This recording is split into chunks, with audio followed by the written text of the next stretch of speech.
Hello दोस्तों, vision IST में आप सभी लोगों का स्वागत है। आज से हम लोग चैनल पर एक नए सीरीज़ को स्टार्ट कर रहे हैं। ये सीरीज़ का नाम क्या, क्यों और कैसे रखा जाए। विज्ञान विषय में बहुत सारी जिज्ञासाएं क्या, क्यों और कैसे से शुरू होती है। श्रृंखला के पहले अंक में जो आपके सामने प्रस्तुत है, हम लोग डिस्कस करेंगे ब्लैक फंगस क्या है। इसी तरीके से क्यों और कैसे भी बहुत इम्पोर्टेंट होता है। जैसे हम चर्चा कर सकते हैं कि RT-PCR कैसे कार्य करता है, या आप कह सकते हैं ओजोन होल क्यों बनता है। तो क्या, क्यों और कैसे जो जिज्ञासा के प्रश्न है, इससे विज्ञान विषय की अनेक जिज्ञासाएं निकलती हैं। इसलिए सीरीज का नाम क्या, क्यों और कैसे ही रखा जाएगा।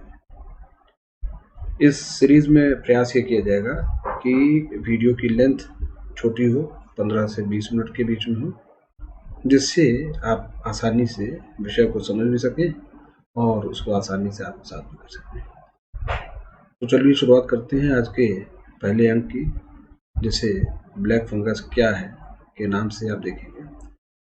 तो हाल के समय में कोविड एक महामारी के रूप में पूरे हिंदुस्तान में, पूरी दुनिया में फैली हुई है, और हिंदुस्तान में ब्लैक फंगस बीमारी बहुत जोरों से फैल रही है। इसका कोविड के साथ क्या कनेक्शन है, अभी आगे चर्चा होगी। Indian council of medical research ICMR के अनुसार न केवल जो रोगी कोविड के दौरान श्वास लाभ कर रहे होते हैं उनको ब्लैक फंगस प्रभावित कर सकती है। अगर ब्लैक फंगस को रोकने के लिए विशेष प्रयास न किए जाए, उसके ऊपर ध्यान न दिया जाए, तो ऐसा हो सकता है कि आगे चल करके बहुत घातक हो जाए। लेकिन इससे पहले कि हम लोग ब्लैक फंगस के लक्षणों आदि के बारे में चर्चा करें, उसकी रोकथाम, उसके उपायों के बारे में चर्चा करें, पहले ब्लैक फंगस के बारे में ही कुछ जान लेते हैं। देखिए, जो ब्लैक फंगस है वो म्यूकोरमाइसेट्स नाम के ग्रुप ऑफ मोल्ड्स के कारण होता है। फंगीज के भी वर्गीकरण होते हैं, जो कवक होते हैं उनके भी वर्गीकरण होते हैं। जैसे आप कह सकते हैं ईस्ट है, मोल्ड्स हैं। तो ये इस तरीके के वर्गीकरण में जो ग्रुप ऑफ मोल्ड है, जो म्यूकोरमाइसेट्स है, ये ग्रुप ऑफ मोल्ड है, और इसमें जो ब्लैक फंगस है जिसको म्यूकोरमाइकोसिस कहा जाता है, उसके कारण ये ब्लैक फंगस हो रहा है। अच्छा, ये ब्लैक फंगस जो म्यूकोरमाइकोसिस है, ये बहुत ऑर्डिनरी फंगस है। ये यूबिकेशन से कहने का मतलब है ये सर्वव्यापक है, पूरी दुनिया में हर जगह मौजूद है। ये मिट्टी में, मृदा में मौजूद होती है, ये प्लांट्स की सतह पर मौजूद होती है। हवा के माध्यम से इसके स्पोर्स फैलते हैं, और जब आप इनको इनहेल करते हैं तो ऐसी स्थिति में लंग्स और जो साइनसेस हैं वो प्रभावित हो सकते हैं। वैसे कोई ज़रूरी नहीं है कि ये जो म्यूकोरमाइकोसिस है ये हमेशा इनहेलेशन के द्वारा ही जाए, उसके माध्यम से भी जा सकता है, अन्य माध्यम से जैसे संपर्क के माध्यम से भी हो सकता है। तो जब ये म्यूकोरमाइकोसिस शरीर में पहुंचता है तो क्या होता है, सामान्य व्यक्ति जो किसी गंभीर बीमारी से ग्रस्त नहीं है या किसी विशेष स्वास्थ्य दशा के अंतर्गत नहीं है, उसे इसे घबराने की, डरने की कोई जरूरत नहीं, क्योंकि उसका तो कुछ होने वाला नहीं।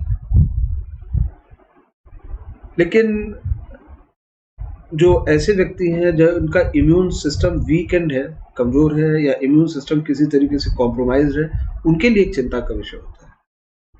सामान्य व्यक्तियों का इम्यून सिस्टम बहुत ही प्रभावी होता है, आपका प्रतिरक्षा तंत्र बहुत ही मजबूत होता है और दिन भर में अनेकों रोग से लड़ता रहता है। उस तरीके से ब्लैक फंगस से भी लड़ देता है और ज्यादातर जीतता है।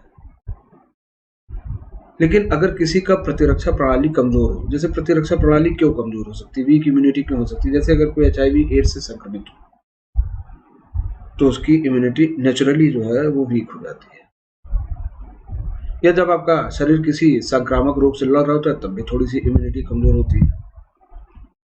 कॉम्प्रोमाइज इम्यूनिटी सिस्टम से क्या मतलब, आपका इम्यूनिटी सिस्टम कब कॉम्प्रोमाइज होता है, जैसे अगर किसी व्यक्ति की कैंसर की चिकित्सा चल रही है या उसका ऑर्गन ट्रांसप्लांटेशन हुआ है तो उसको कुछ विशेष प्रकार की दवाइयां दी जाती हैं।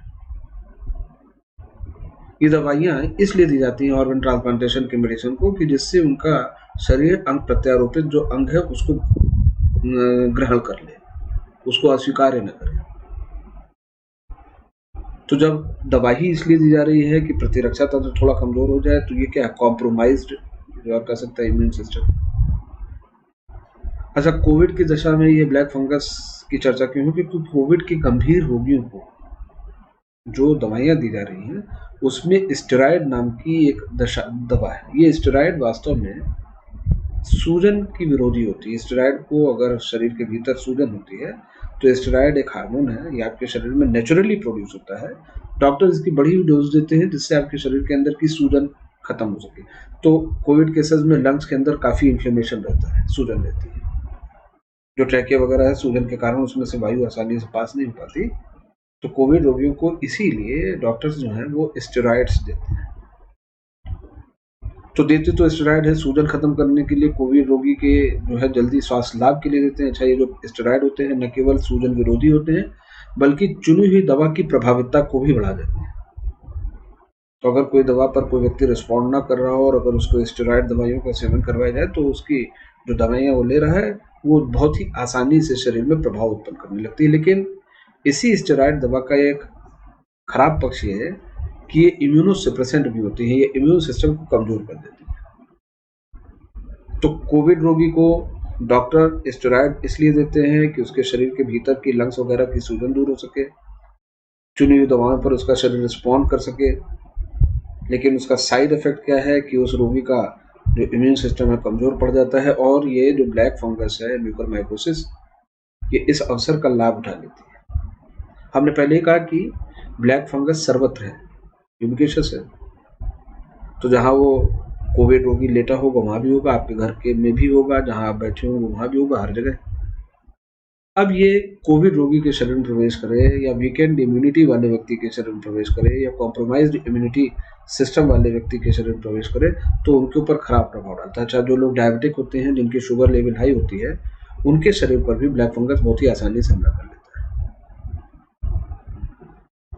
तो जब ये स्टेरॉइड जब दिया जाता है, रोगियों को स्टेरॉइड दिया जाता है, कोविड मामलों में हम लोगों ने भी चर्चा किया कि सूजन का इलाज करने के लिए दिया जाता है और उनका इम्यून सिस्टम कमजोर हो जाता है, तो कोविड रोगियों पर ये बहुत ही घातक प्रभाव छोड़ना शुरू करता है।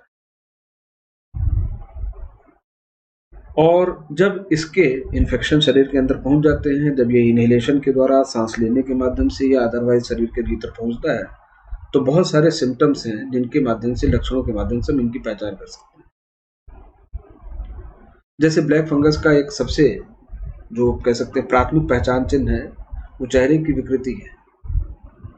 चेहरे पर विकृति उत्पन्न होती है, विशेष रूप से एक आंखों की आकृति में बदलाव आने लगता है। आंखों की आकृति में बदलाव आने लगता है। नाक और आंख के आसपास ब्लैक कलर के पैचेस पड़ते हैं, विशेष रूप से नेजल ब्रिज। नेजल ब्रिज मतलब नाक का ये वाला भाग, ऊपर वाला भाग। इस नेजल ब्रिज पर आंख के आसपास नीचे ऊपर काले काले धब्बे हो सकते हैं। कभी कभी ये फंगस संक्रमण आंख और नाक के अलावा हमारे जबड़ों को भी प्रभावित कर सकता है। इसके कारण दांत हिलने लगते हैं और कभी कभी व्यक्ति के दांत जबड़े से अलग भी हो सकते हैं या उसका जबड़ा ही खराब हो सकता है। चेहरे की विकृति के साथ साथ ब्लैक फंगस अगर वायु के माध्यम से लंग्स के ओर जा रहा है तो ये साइनस के अंदर रुक सकता है। साइनसेस को समझ लीजिए, आपके माथे, आपके चीक बोन्स और नाक के आसपास की हड्डियां अंदर से खोखली होती हैं। ये जो रिक्त स्थान है ये साइनस है। जब इसके अंदर ये फंगस पहुंच जाता है तो उसके अंदर ये संक्रमण फैलाता है, नसों के ऊपर हमला करता है, पूरे सर में और शरीर में लगातार दर्द बना रहता है और ये साइनसेस से कभी कभी बाहर क्यों निकलता है तो त्वचा में घाव हो सकते हैं। आंखों में के आकार में बदलाव होता है। हमने पहले पॉइंट पे कहा था कि आंखों के आकार में बदलाव हो सकता है। व्यक्तियों की दृष्टि विकृति भी हो सकती है। दृष्टि विकृति का मतलब हो सकता है कि व्यक्ति को धुंधला दिखाई दे, ब्लर विजन जिसे आप कहते हैं, या किसी एक ही वस्तु के दो चित्र एक साथ दिखाई देने लगे, या कभी कभी व्यक्ति अंधा भी हो सकता है। आंख के ऊपर जब इसका संक्रमण होता है तो आंख का भाग लाल होना शुरू हो जाता है। इसको ब्लड शॉट आई लक्षण कहा जाता है। साइनसेस में हमने कहा था संक्रमण पहुंचता है तो ऐसी स्थिति में वो साइनसेस से होते हुए त्वचा पर आ सकता है और जब वो साइनसेस से बाहर क्यों निकलेगा तो गाल की हड्डी पर सूजन होगा, स्थानीय दर्द होगा, किसी चेहरे के एक भाग में दर्द हो सकता है, उस भाग में शून्यता हो सकती है, न्यूरोलजिक पेन हो सकते हैं, स्नायुविक दर्द हो सकते हैं और ये त्वचा के किसी भी भाग को प्रभावित कर सकता है। त्वचा वहां से गलने लगती है, वहां पर घाव होने लगते हैं, नेक्रोसिस जैसे लक्षण वहां उत्पन्न होते चले जाते हैं। क्योंकि फंगल इन्फेक्शन के माध्यम से साइनसेस प्रभावित होते हैं। साइनसेस से आंख से होते हुए ये जो फंगल इन्फेक्शन है ये मस्तिष्क तक पहुंच सकता है। मस्तिष्क में इस फंगस के प्रभाव के कारण डिलीरियम और मेमोरी लॉस जैसी चीजें होंगी। डिलीरियम मतलब विभ्रम, व्यक्ति कंफ्यूज रहेगा, भ्रम में रहेगा। मेमोरी लॉस, उसकी याददाश्त जाने लगेगी। उसकी जो न्यूरोलॉजिकल इंपेयरमेंट होंगे, उसकी जो स्नायुविक चीजें होंगी, उनमें आप कह सकते हैं बदलाव होने चाहिए। उसकी मानसिक स्थिति में बदलाव होगा। डॉक्टर्स कहते हैं कि अगर इस तरीके के मानसिक लक्षण दिखाई दे रहे हैं तो उसके ऊपर गंभीर रूप से ध्यान देने की जरूरत है, क्योंकि ये फंगल इन्फेक्शन है। तो ऐसी स्थिति में हमको फंगस का इलाज करने के लिए एम्फोटेरिसिन बी नामक एक जो दवाई है इसका सेवन करना चाहिए।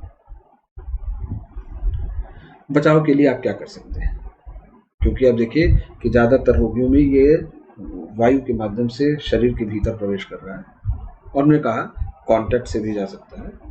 तो ऐसी स्थिति में मास्क लगाने की जरूरत है।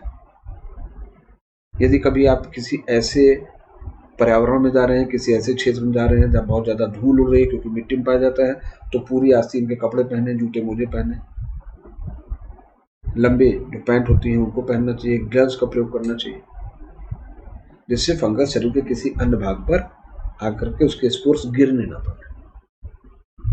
यानी केवल चेहरे को ही प्रोटेक्ट करने से कार्य नहीं चलेगा। Indian council of medical research ने म्यूकरमाइकोसिस के संदर्भ में एक जो कह सकते हैं एक विज्ञप्ति जारी की है, जिसमें उन्होंने म्यूकरमाइकोसिस के संदर्भ में कुछ चर्चाएं की हैं। ये मेरा जो लेक्चर है इसी के आधार पर बेस्ड था। आइए कुछ चीजें यहाँ पर भी देख लीजिए। म्यूकरमाइकोसिस में व्यक्ति को दर्द होता है, ये आँख के चारों ओर हो सकता है, नाक में हो सकता है, सर में हो सकता है, शरीर में हो सकता है। फीवर आता है, हेडेक होते हैं, कफिंग, बहुत ज़्यादा खांसी आ सकती है, सांस फूल सकती है, और कभी कभी रक्त की उल्टी भी हो सकती है। इस तरीके से म्यूकरमाइकोसिस के संक्रमण किन कारणों से बढ़ सकते हैं? डायबिटीज के कारण बढ़ सकते हैं, एक्सेसिव यूज ऑफ स्टेरॉइड्स का ज़्यादा प्रयोग करना, आईसीयू में लंबे समय तक स्टे करना, ट्रांसप्लांटेशन के जो स्थिति होती है उसमें, या आप कह सकते हैं सर्टेन मैलिग्नेंसीज, कुछ विशेष प्रकार के कैंसर और उसके ट्रीटमेंट के दौरान ऐसा हो सकता है। और अगर कोई वोरिकोनाजोल नामक जो दवाइयों का अगर किसी ने सेवन किया है तो उसमें भी ऐसा हो सकता है।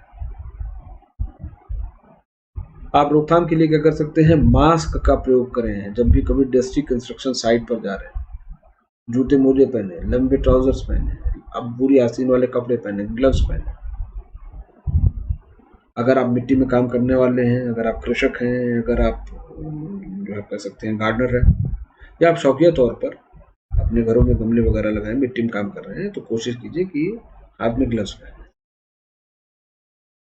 नहाते समय स्क्रब का जरूर प्रयोग करें, यानी शरीर को रगड़ने के लिए, नहाने के दौरान शरीर को रगड़ने के लिए आप किसी स्क्रब का प्रयोग कर सकते हैं। बहुत सारे स्क्रब आ रहे हैं, प्लास्टिक के, रबर के, या अनेक आकार के होते हैं, आप उनका प्रयोग करते हुए शरीर को घस सकते हैं, रगड़ सकते हैं।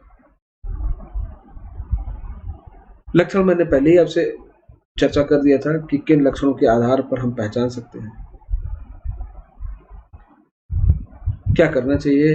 अगर कोई व्यक्ति डायबिटिक है तो उसे अपनी शुगर कंट्रोल में करनी चाहिए, और अगर कोई व्यक्ति पोस्ट कोविड स्टेट में हो और उसने अगर जो है स्टेरॉइड्स का सेवन किया है तो उसे भी अपने ब्लड ग्लूकोज को लगातार जांचवाना चाहिए। स्टेरॉइड का प्रयोग किसी को कभी भी नहीं करना चाहिए। डॉक्टर की एडवाइस पर सही समय पर सही मात्रा में इसका प्रयोग करना चाहिए।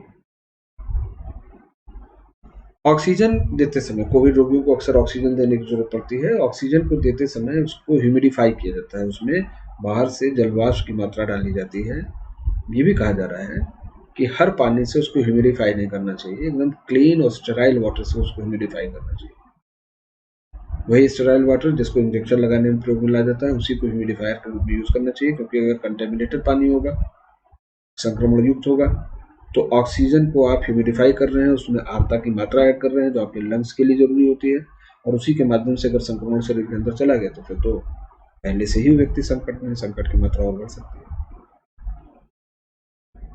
जरूरत पड़ने पर पोटेशियम हाइड्रोक्साइड स्टेनिंग, माइक्रोस्कोपी, माल्डिटॉफ जैसे संक्रमण को पहचानने वाले परीक्षण भी करवाए जाने पड़े तो जरूर करवा लिया जाना चाहिए। अगर त्वचा पर या कहीं और संक्रमण मिलता है तो उसको ऑपरेशन के द्वारा अलग करवा दिया जाना चाहिए। और अगर वो लंग्स में है या आप कह सकते हैं साइनसेस में है या आँख में है, तो फिर ऐसी स्थिति में जो दवा है, हम लोगों ने अभी चर्चा किया था कि एम्फोटेरिसिन बी नाम की जो दवा है उसका प्रयोग आवश्यक हो जाता है। तो कोविड काल के कारण ये जो ब्लैक फंगस है इससे डरने की जरूरत नहीं है, ये शुरू से थी, अचानक एक ही एक आई नहीं है। और सामान्य स्वस्थ व्यक्ति जो पहले से अदरवाइज जिनकी इम्यून सिस्टम मजबूत है उनको भी डरने की जरूरत नहीं। लेकिन जो लोग कोविड के दौरान विशेष रूप से जो स्टेरॉइड दवाइयां ले रहे हैं उनको इससे चिंतित होने की जरूरत है, अपने आप को सुरक्षित करने की जरूरत है। और अगर कोई व्यक्ति डायबिटिक है तो उसको भी इससे चिंतित होने की जरूरत है, क्योंकि अगर आप डायबिटिक हैं और अगर आप जो है कोविड से संक्रमित नहीं है तब भी ये आपको पकड़ सकता है। ये black fungus person to person contact से नहीं होता, यानी अगर किसी व्यक्ति को संक्रमण है तो उससे आपको नहीं जाएगा, ये वायु के माध्यम से ही आपके शरीर के अंदर प्रवेश करता है। तो अपने परिवेश को साफ सुथरा रखने की जरूरत है। किसी ऐसी जगह जहां बहुत ज्यादा मात्रा में धूल और कह सकते हैं मिट्टी हो, उड़ रही हो, जैसे कंस्ट्रक्शन साइट में ऐसा होता है, तो वहां जाते समय जरा कपड़ों को सही ढंग से पहनना चाहिए। और मिट्टी में काम करने वाले अगर उनकी इम्यूनिटी कमजोर है तो अपना विशेष ध्यान रखें। ब्लैक फंगस महामारी के दौरान इस समय घातक हुई है, क्योंकि कोविड केसेस में जब रोगियों को स्टेरॉइड का सेवन करवाया जाता है उस दौरान जो कॉम्प्रोमाइज्ड इम्यूनिटी है उसके कारण ये कोविड रोगियों के ऊपर प्रभावी हो गई है, और इसके कारण क्योंकि डेथ भी हो रही है और लोग अंधे भी हो रहे हैं, इसीलिए आज ये चर्चा में बनी है। आज के में इतना ही। घर में रहें, सुरक्षित रहें। Take care. Thank you.